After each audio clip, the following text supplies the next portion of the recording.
जय यीशु।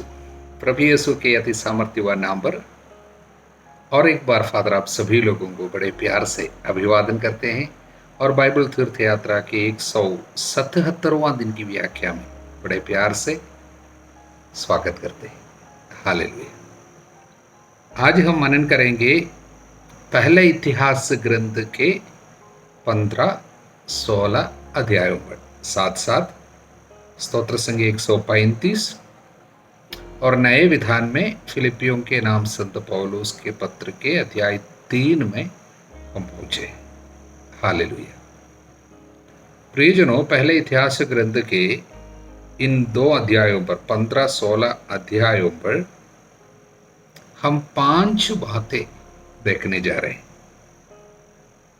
राजा दाऊद आराधना से जुड़ी हुई मामलाओं में लिए 5 कदमों को हम अभी सुनेंगे। The 5 steps taken by David in the area of worship. आराधना से जुड़ी हुई बातें, यानी यरूशलेम में प्रभु की आराधना के लिए जो कार्य राजा दाऊद ने किया राजा बनने के बाद। वो चाहता था कि अपने राज्य में प्रभु की आराधना को पहला स्थान मिले। राजनीति से ज्यादा वो प्रभु के कार्य को, धार्मिकता को, प्रभु की आराधना को पहला स्थान दिया था। तो 5 बातें हम देखने जा रहे हैं। सबसे पहली बात है तैयारी, यानी प्रभु की मंजूषा को इस बार लेके आने के लिए वो विधिवत तैयारी की। 15वें अध्याय में पहले वचन में हम इस तरह पढ़ते हैं कि उसने ईश्वर की मंजूषा के लिए एक स्थान निश्चित किया, उसके लिए एक तंबू खड़ा कर दिया। दाऊद ने आज्ञा दी कि ईश्वर की मंजूषा केवल लेवी वंशी ढोए, क्योंकि प्रभु ने उन्हें प्रभु की मंजूषा ढोने और सदा उसकी सेवा करते रहने के लिए नियुक्त किया था। ईश्वर की मंजूषा को उस स्थान पर ले आने के लिए जिसे उसने उसके लिए तैयार करवाया था, दाऊद ने सभी इस्राएलियों को एकत्र किया, वो तैयारी किया प्रभु के मंजूषा को लेके आने के लिए। दूसरी बात, दूसरा कदम है सावधानी। हम कह सकते हैं एहतियात। ये क्या है? प्रिकॉशन। वो ये है, पिछले बार प्रभु की मंजूषा लेके आते समय एक दुर्घटना हुई थी। 13वां अध्याय में हम देख चुके, किंतु इस बार ऐसा ना होने के लिए पहले से वो कुछ एहतियात, यानी कुछ कदम, कुछ सावधानी बनाए रख रहे, कुछ प्रिकॉशन ले रहे हैं। वचन 13 से 15 तक। पहली बार तुम लोग मंजूषा को उठाकर नहीं ले आए। उस बार कैसे लेके आए थे? उन लोगों ने एक गाड़ी पे लेके आए थे मंजूषा को। ईश्वर की मंजूषा एक नई गाड़ी पर रखी गई, अभिनादाबा के घर से ले जाई गई। 13वां अध्याय के वचन 7 में हम पढ़े थे। इसलिए ही तो रास्ते में अहित हुई, अप्रिय घटना हुई, किसी की मृत्यु हुई। इसलिए अब ऐसा ना होने के लिए पहली बार तुम जो मंजूषा को उठाकर नहीं ले आए, इसलिए प्रभु हमारे ईश्वर का क्रोध हम पर भड़क उठा। हमने नियम के अनुसार उससे नहीं पूछा था। इसलिए प्रभु इस्राएल के ईश्वर की मंजूषा ऊपर ले जाने के लिए याजकों और लेवियों ने अपने को पवित्र किया। इस बार मूसा ने प्रभु के आदेशानुसार जैसा कहा था, लेवी वैसे ही डंडों के सहारे ईश्वर की मंजूषा अपने कंधों पर उठाकर ले गए। पहली बार ऐसा नहीं हुआ था। इसलिए दाऊद जानता है अब कि उत्साह की मृत्यु उस समय हुई थी। अगर प्रभु से पूछे होते और प्रभु की सराह हम लोग लेते, इस पिछले बार करने के पहले हमने सोचा अच्छी गाड़ी प्रभु के लिए नियुक्त किया गया, सब अच्छा होगा, प्रभु बहुत खुश होंगे सोचा, किंतु हमारे मन के अनुसार, हमारे योजनाओं के मुताबिक नहीं प्रभु का कार्य। प्रभु ने जो कार्य किया था उसी कार्य पे चलना था। हालेलुया। इसलिए अब इस बार गलत नहीं होगा, वो सावधानी बरता रहे हैं, एहतियात ले रहे हैं। ये है दूसरा कदम। तीसरा कदम है प्रेज, आराधना, स्तुति। यहाँ पर हम देखते हैं किस तरह स्तुति करने के लिए प्रभु की आराधना करने के लिए, स्तुति करते हुए मंजूषा के सामने चलने के लिए दाऊद लोगों को नियुक्त कर रहे हैं। 25वां वचन, दाऊद इस्राएल के नेता और सहस्रपति बड़े आनंद के साथ ओबेद एदोम के घर से प्रभु की मंजूषा ले आने के लिए गए। बड़े आनंद, वो आनंद का प्रकटन है आराधना, स्तुति। इसलिए आगे हम देखते हैं जब दाऊद मंजूषा ढोने वाले सब लेवी, गवई और संगीत निर्देशक कननिया सभी चाल्टी के वस्त्र पहने थे, दाऊद भी उनके साथ चले। इस प्रकार सभी इस्राएली जयकार करते हुए सिंगे, तुरहियां, झांझे, सारंगियां, सितार बजाते हुए प्रभु के विधान की मंजूषा ऊपर ले जा रहे थे। देखिए प्रभु की आराधना के लिए लोगों को कैसे उन्होंने उत्साहित किया। स्वयं सारी चीजों को, छोटे से लेकर बड़ी चीजों तक उसका ध्यान गया। न केवल उसने ध्यान दिया, सब कुछ व्यवस्था किया, स्वयं उसमें भाग लिया, आगे चलकर सबकी अगुवाई की, आराधना करने के लिए, स्तुति करने के लिए लोगों को बाध्य किया। और समस्त जनता, इस्राएली जनता एक मत होकर, एक झुंड होकर स्तुति करते हुए प्रभु की मंजूषा को यरूशलेम में लेके आ रहे हैं, प्रतिष्ठित कर रहे हैं। कितनी सुंदर बात। एक राजा और उसकी प्रजा, सब कोई प्रभु की आराधना में प्रभु को पहला स्थान। राजा स्वयं नाच रहा था। प्रभु को धन्यवाद। और चौथा कदम, चौथी बात यह है वादा और सुरक्षा। ओके, वो क्या है? 16वां अध्याय में हम दाऊद के स्तुति गान को फिर से देख रहे हैं, स्तुति कर रहे हैं, एक भजन गा रहे हैं। 16वां अध्याय में हम 1 से 36 तक के वचन में, वहां पर इस स्तोत्र के मुताबिक, इस भजन में दाऊद प्रभु की वायदा को दावा कर रहे हैं। प्रभु की वायदा है, प्रभु ने जो वादा किया, इज़राइल की सुरक्षा की वादा किया, इज़राइल को सुरक्षित रखने की जो प्रतिज्ञाएं प्रभु ने की है, प्रभु ने जो भी शपथ खाई थी, वो सब दावा करते हैं और इज़राइलियों के लिए सुरक्षा मांग रहे हैं। प्रभु ने जो भी कार्य उनके लिए बताए हैं, वो सब बातें जरूर पूरी होगी, विश्वास कर रहे हैं। इसलिए ये आराधना, ये भजन में, इस भजन में 16वां अध्याय में हम जो भजन दाऊद के देख रहे हैं, इस भजन में ईश्वर के वायदाओं को दावा कर रहे हैं। हालेलुया।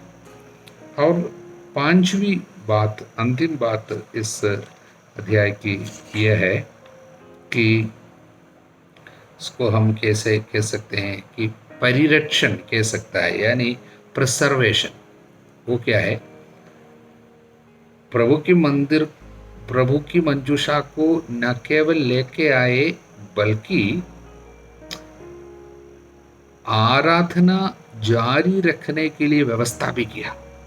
ये केवल एक दिन के लिए नहीं, 2 दिन के लिए नहीं, केवल त्योहार के लिए नहीं, बल्कि निरंतर, नियमित रूप से प्रभु की मंजूषा के सामने आराधना हो, प्रभु के लिए बलिदान चढ़ाए जावे, प्रभु की स्तुति हो। उसके लिए वह पुरोहितों को, लेवी वंशजों को नियुक्त कर रहे हैं, गायक मंडली को नियुक्त कर रहे हैं, और मंदिर में प्रभु के इस मंजूषा के सामने सेवा के लिए अलग अलग लोगों को वो नियुक्त कर रहे हैं, जिससे उसके जाने के बाद भी आराधना लगातार यरूशलेम में चलते रहे। इसलिए 37 से लेकर वचन में हम पढ़ते, दाऊद ने वहाँ प्रभु के विधान की मंजूषा के सामने आसाफ और उसके भाई बंधुओं को नियुक्त किया, जिससे वे प्रतिदिन के कार्यक्रम के अनुसार मंजूषा के सामने निरंतर सेवा करते रहे। ये 1-2 दिन की बात नहीं है। अभी खुशी मनाया और मंदिर की प्रतिष्ठा सब हो गई, यानी इंद्र की नहीं मंजूषा को स्थापित किया, उसके बाद सब लोग चले जाए, ये बात नहीं। अब मंजूषा आई, आराधना जारी रखनी चाहिए, उसके लिए व्यवस्था की है, निरंतरता प्रभु के इस कार्य में परिरक्षण का कार्य वो कर रहे हैं। आने वाली पीढ़ियों के लिए भी ये कार्य जारी रखनी चाहिए। मेरा चला जाने के बाद भी आराधना होनी चाहिए, मेरा संतान चले जाने के बाद भी आराधना होनी चाहिए। इसके लिए नियुक्ति किया राजा, लोगों को सही आदमी का नियुक्ति किया। इस तरह ये 5 बातों में हम देखते हैं कि आराधना को, प्रभु के कार्य को दाऊद ने किस तरह महत्व दिया था अपने देश में, किस तरह प्रभु को उसने आगे आगे रखा, पहला स्थान दिया, प्रभु के कार्य को कितना जोर दिया, महत्व दिया। प्रभु को धन्यवाद। इसलिए तो ये महान हो गया। जो मेरा आदर करेगा मैं उन्हीं का आदर करूंगा, प्रभु कहते हैं। प्रभु को धन्यवाद। हालेलुया। अब हम स्तोत्र संख्या 135 पर मनन करेंगे। 135 3 भाग में इस स्तोत्र को समझना अच्छा है। पहला भाग 1 से 4 तक का वचन। मुख्य संदेश इस भाग का स्तुति है, प्रभु कह रहा था, क्योंकि हम प्रभु के चुने हुए लोग हैं। प्रभु ने याकूब को चुना है, उसने इस्राएल को अपनी प्रजा बनाए हैं। चुनी हुई जनता होने के नाते हमारे लिए एक बहुत बड़ा उत्तरदायित्व है कि हम प्रभु की आराधना करें। प्रभु के सेवकों, जो प्रभु के मंदिर में, हमारे ईश्वर के प्रांगण में रहते हो, उसकी स्तुति करो। ये वचन जो है हम पिछले स्तोत्र में पहले वचन में देखा है। प्रभु के सब सेवकों जो रात के समय मंदिर में नियुक्त हो, प्रभु को धन्य कहो। इसी तरह चुने हुए लोग हैं, हमारी एक चुनाव है, आराधना के लिए एक विशेष चुनाव हमको मिली है। इसलिए स्तुति में हमारी एक लगाव होनी चाहिए। चुनाव किस लिए है? कि प्रभु के कार्य में लगाव के लिए। प्रभु को धन्यवाद। दूसरा भाग 5 से लेकर 14 तक का वचन, यहाँ पर प्रभु के सामर्थ्य के बारे में, साथ साथ उसकी दयालुता के बारे में विवरण हम पढ़ते हैं। यहाँ पर स्तोत्र ग्रंथकार प्रभु के स्वभाव को प्रकट करते हैं। प्रभु महान है, सामर्थ्यवान है। इज़राइल के लिए उसने क्या क्या किया, अपने सामर्थ्य को कैसे प्रकट किया, कारण प्रभु अपने लोगों को प्यार किया, उन पर तरस खाया, वह अपनी दयालुता के कारण शत्रुओं को पराजित किया, अपने लोगों पर तरस खाया, उनको ऊंचा बनाया, ऊंचा उठाया। ऐसा प्रभु का सामर्थ्य। इसलिए प्रभु का सामर्थ्य और उसकी दया। तीसरा भाग वचन 15 से 21 तक है। वहां पर संदेश है मूर्ति पूजा की मूर्खता के विषय में। देव मूर्तियों की आराधना करना व्यर्थ है, बेकार है, कितनी मूर्खता है, उसके विषय में प्रकट करते हैं। और संदेश ये मिलते हैं, जितना ज़्यादा हम देव मूर्तियों की पूजा करने और उसकी आराधना करने वालों की मूर्खता के विषय में हम समझते हैं, उतना ज़्यादा हमें कृतज्ञता प्रकट करनी है अपने पर प्रदत्त उसकी दया के लिए। क्योंकि प्रभु ने हमको विश्वास की कृपा दी, सच्चे ईश्वर को पहचानने की कृपा दी। ये हमने चुना नहीं, उसने हमको चुना है। ये हमने पाया नहीं है, उसने दिलाया है। इसलिए हमारा उत्तरदायित्व रहते हैं कि हम जीवित रहते समय उसकी आराधना करें और अपने जीवन के द्वारा, न केवल अपनी जुबान के द्वारा, अपने पवित्र जीवन के द्वारा उसकी महिमा को हम लोग प्रकट करें। इस तरह का उत्तरदायित्व हमारे ऊपर है। क्योंकि हम देव मूर्तियों की आराधना नहीं करते हैं, उनके पीछे नहीं जाते हैं और उतनी बड़ी मूर्खता में जीवन नहीं बताते हैं, ईश्वर की दया के कारण। इसलिए हमें उसको धन्यवाद देनी चाहिए। इसलिए 3 संदेश स्तोत्र संगीत 135 में। प्रभु को धन्यवाद, हालेलुया। अब हम संत पौलुस के फिलिपियों के नाम लिखे पत्र के अध्याय 3 में हैं। यह अध्याय कैसे शुरू होते हैं? भाइयों, अंत में यह आप प्रभु में प्रसन्न रहे। प्रभु में प्रसन्न रहने की बुलाहट को बराबर इस पत्र में देखने को मिलता है। ये प्रसन्नता, ये आनंद बता सकते हैं कि इस पूरे पत्र के एक केंद्र बिंदु की तरह काम करते हैं। हालेलुया। आत्मा में आनंद, प्रभु में आनंदित रहना, ईश्वर में आनंद मनाना, यानी प्रभु को पहला स्थान देना, आनंद का स्रोत वो बन जाए। इसी को ईश्वर के राज्य कहता है। न्याय, शांति और आत्मा द्वारा प्रदत्त आनंद का विषय है। और पिछले 2 अध्यायों में संत पौलुस ने समझाया तकलीफ की घड़ी पे, परेशानी के समय में एक विश्वासी की प्रतिक्रिया कैसी होनी चाहिए, किस तरह उसको स्वीकार करनी चाहिए। और इस अध्याय में वो हमको बताना चाहते हैं कि सब कुछ की उचित फोकस यीशु होना चाहिए, यानी जीवन का उचित केंद्र बिंदु जीसस होना चाहिए। हालेलुया। इसलिए हम संत पौलुस प्रकट करते हैं कि जो कुछ इस दुनिया में वो प्राप्त कर सकता था, उसके लिए वो लायक था, योग्य था। उदाहरण के लिए वो बताते हैं, यहूदी धर्म के मुताबिक देखा जाए तो एकदम पक्का है संत पौलुस। बहुत कुछ लाभ समझ सकता था, बहुत पढ़े लिखे, संहिता पालन की दृष्टि में तो फरीसी था। खतना 8वां दिन में किया हुआ था। इजरायली, बेनियामिन वंशी, इब्रानियों की इब्रानी संतान, तो सब कुछ में वो दावा कर सकता था अपने लिए, क्योंकि एक यहूदी होने के नाते ये पौलुस जो है एकदम पक्के थे, धर्मोत्साह भी था।